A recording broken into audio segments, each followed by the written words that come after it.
But a man who has his shit together, no. This is the difference between women and men dating. Men aren't dating in that sense where they're just going to run off with the first woman that's batting their eyes and looks cool. Let me tell you, when you're dating, especially a man who has his shit together, he's got options. You got to understand that. Nobody wants to be treated like an option, and nobody wants to realize and accept, get this, accept that you're an option, but you fucking are. And the moment you realize that and understand it and accept it, oh, it'll be so much better for you to date because you won't be getting pissed off and mad every time someone doesn't choose you. Mm-hmm. Because guess what? As beautiful as we are, as smart and funny we are not everybody's preference. And I think this is the problem with dating because I have heard it. I've been the woman who's been pissed off, like, how you not gonna choose me? I'm a motherfucker. How you not gonna choose me? Do you know what you're missing? But that's all me. That's me trying to prove my worth to someone who doesn't see it. And you don't need to do that because the person who is your person will see it. No proof needed, right?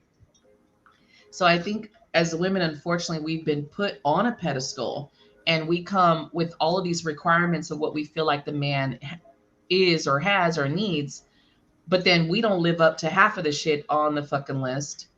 And then we expect him to pick us. So I kind of feel like we gotta do better, ladies. We gotta do better. Whether you're a man or a woman, if you're a feminine, you resonate with the feminine energy. I'm talking to you because then you would, of course, date if you're dating the masculine energy. But you got to do better. We, like I was saying, that, how many of us sit here and say how we want a vulnerable man. We want this man to open up. And as soon as he shows his fucking feelings, as soon as he cries, what do we say? We're saying some harsh shit. We're saying some very harsh shit to him. So it's kind of one of those things like, well, how do we get out of this? How do we get out of this routine? How do we get out of this shit that we've created? And it's not to say not to love yourselves, you guys, because you guys should love yourself despite anyone who likes you or doesn't like you.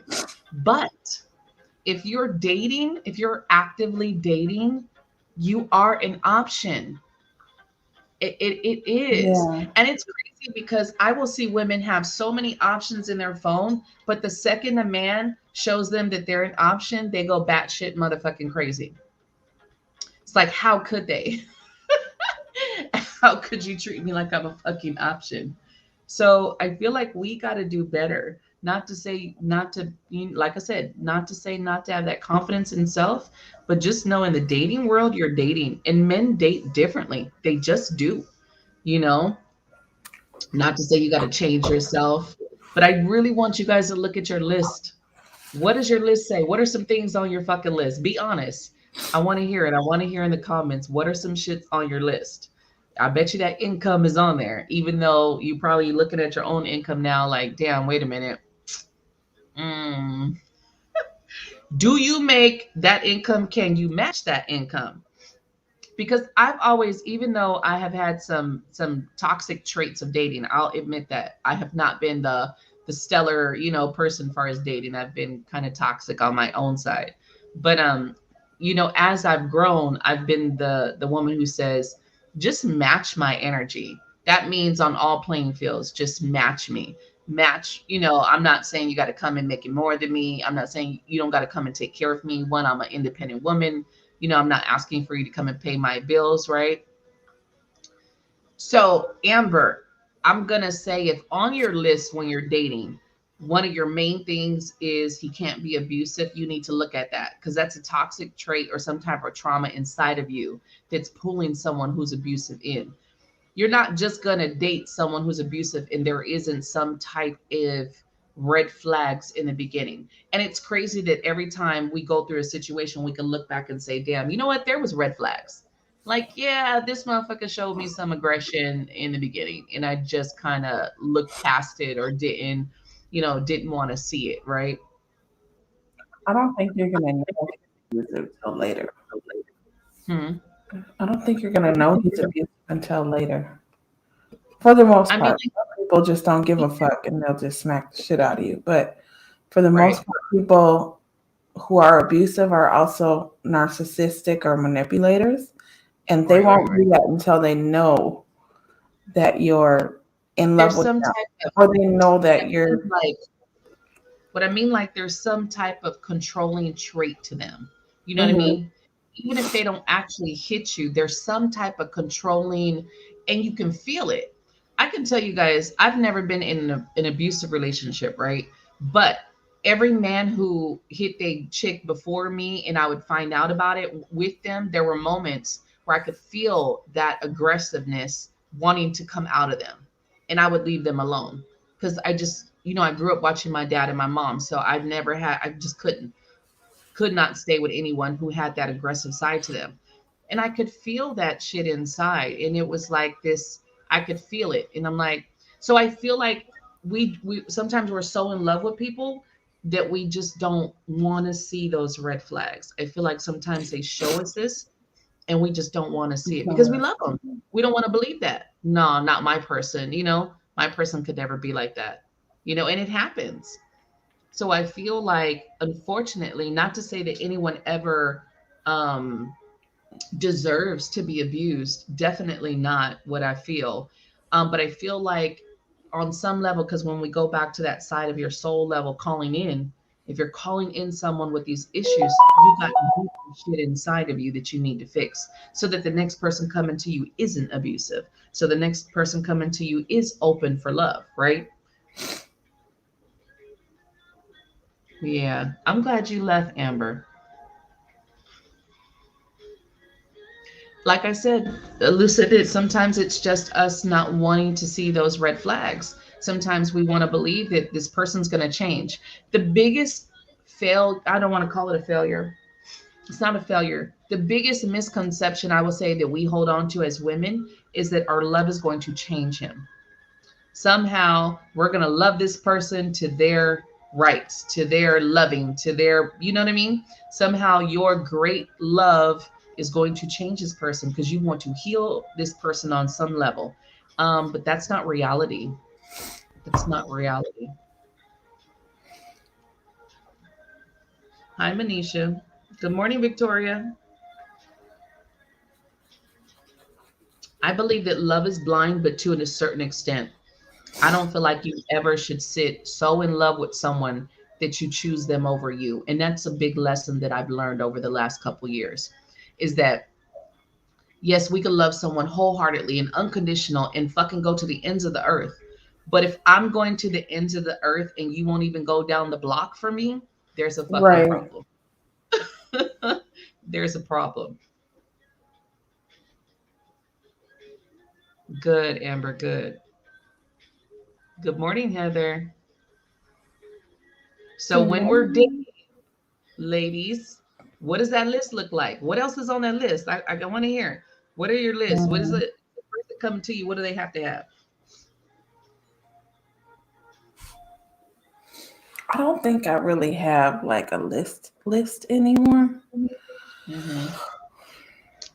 I think my biggest thing is at this age, a man just has to have his own place. Because number one, if he doesn't at this age, he's either living with his girlfriend or he's living with his mom. And that's Right, become one of my questions when I do meet somebody. They think I'm crazy because I'll be like, so, who do you live? Who do you live with? right, Because a lot of times a man, well, if they do have a girlfriend, that's where they live at this age. And that too, right, also a man at this age, if he doesn't have his own place, probably never will. right, right. Now I do have something to say about that because when I got back into the dating field in my late 30s, that's when I got back out to started to date. And at my late 30s, when I would meet someone and it's like, where do you live?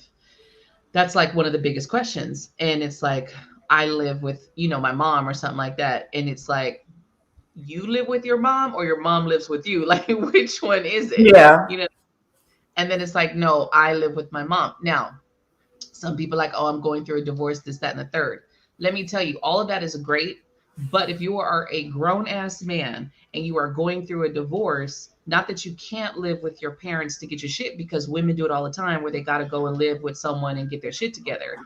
But at some point, I feel like as a man, you would get you a place. You would get you a place and kind of handle your business, and you know what I mean, and handle your business, and Yeah. not just. I think it's And I feel like hard for a if you're man still too. living with your parents, you shouldn't be dating. Like if you're going through a Yeah. divorce and you're fucking living at home, don't date. I don't give a fuck if you're a man or a woman. Don't date because you probably your priorities need to be on making the money to get you a fucking place and a roof over your head, right? Yeah. I think, a man to live with his mom, unless she's sick or something like that. Like, just as Right, a man, I mean, because I have mostly boys, it would be so hard for them, like, privacy wise. And right, I couldn't be a man and live with my mom. I know, could I be a female and live with my mom? More than I could be a man and live with my mom. Like, we kind of, but could I be a right. man and want to wake up every day in my boxers and my shit's on point and I walk to the bathroom and my mama's there, or have a girl over and my mom's there? It's just a Right, little bit different right, in that way, to like right, have that privacy taken from you. right. Mm-mm. Yeah, I remember dating this one guy in my early 20s, and then whatever was going on in his life, he was living at home, and it was like so weird to like go and hang out, and mom's knocking at the door at 5 a.m. making sure he's awake. Yeah, like, you want breakfast? And it was like weird, like it's uh, weird. It's weird. It's weird, you guys. So at this stage of the game, yeah, I can't like go visit and hang out with you, and we're gonna go chill in mom's basement. Like, I think at some point we gotta kind of look at what we're doing. Like, probably not. I do feel like the requirement is for you to at least. I'm not saying you got to have a penthouse and all this other crazy shit, but yes, please have your own space, your own space where I don't have to worry about mom, sister, brother, mom. someone coming in. Yeah, I love my mom, but yeah, no, I couldn't live with her at this stage. I'm I still think trying at to. this age, so that's like my big thing. That's my big thing. Because also too, if you have your own place, even if you don't have a job or something, because some people be like, "Well, I'm an entrepreneur," blah blah blah. If you have your own place, though, that means you have some kind of income. You have some kind of Right, your entrepreneurship is probably entrepreneurship. Okay, it's something. You have something there, some way. So that kind of just, I don't know. That's the big one for me. And also too, like at my age with the kids and stuff, I don't bring just, I won't, I my daughter is 21 and she's been introduced to 3 men in 21 years. And I even feel like that's a lot. And I know you were talking about you and Breesy just like have never had one. And no, that's, like deep too. So, but right. it's like She only saw 21 me date. years. She saw me date one guy when it was like in her late teens. She saw me kind of date him, not really like on a relationship, just kind Yeah. of date him, where I finally was just kind of like, okay, we were all mutual friends, the Yeah. friends that I had, and so he was coming around, and then it was just like, okay, And I yeah, guess it's you know, actually two, because one of them is her dad. So maybe I shouldn't feel so bad. But at this age, like I do, I want to go to your house. I don't want to be at my house. right, right, I don't want to be around these kids and like right. I want to go to your house. Now, the car thing is a preference, and I'll tell you why I think the car thing is a preference. Because when we look at someone, and you look at someone who doesn't have a car, and if you automatically think they're a bum because they don't have a car, you probably should think of why you think that. Because a car is not like, for me, it's not a necessity. A car is a luxury.